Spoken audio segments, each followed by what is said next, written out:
अमरावतीचे आमदार रवी राणा यांनी राज्याच्या राजकारणाबाबत एक मोठं भाकीत केलं। राजकारणात काहीही अशक्य नसतं असं म्हणत येत्या काळात उद्धव ठाकरे आणि एकनाथ शिंदे हे पुन्हा एकत्र येऊ शकतात असा दावा रवी राणांनी केलाय। आगामी 15 दिवसात सुनेत्रा पवार आणि शरद पवार यांचे गट एकत्र येतील असं भाकीतही त्यांनी केलंय।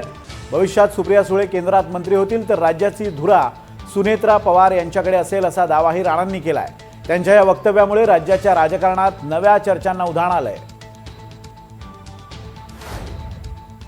उद्धव ठाकरेंनी हनुमान चालीसा जेव्हापासून हातात घेतली, हनुमान चालीसाचा विरोध केल्यामुळं उद्धव ठाकरेंचं मुख्यमंत्री पद गेलं, आमदार गेले, खासदार गेले।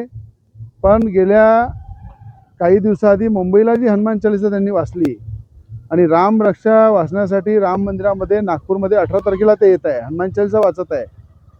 त्यांना माझं एकच सांगणं आहे की रेशम बागमध्ये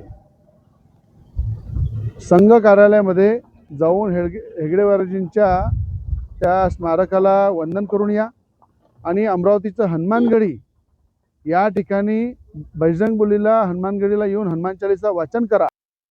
ज्या पद्धतीनं जे अशक्य आहे ते नेहमी राजकारणात शक्य झालेलं आहे। येणाऱ्या 15 दिवसामध्ये सुमित्रा वहिनी आणि सन्माननीय शरदचंद्र पवार साहेब हे दोन्ही पक्ष एकत्र येतील। दिल्लीमध्ये आमच्या सुप्रियाताई सुळे पाहतील दिल्ली, आणि राज्यामध्ये सुमित्राताई पाहतील। आणि पुढची भविष्यवाणीसुद्धा सांगतो, केंद्रामध्ये सुप्रियाताई मंत्री बनतील आणि राज्य पूर्ण सांभाळण्याची जबाबदारी सुमित्रा पवार यांच्याकडे राहील। त्यामुळं याच्यामध्ये कुठेही काही जरी असलं तर राजकारणामध्ये जे अशक्य आहे ते शक्य होत असते।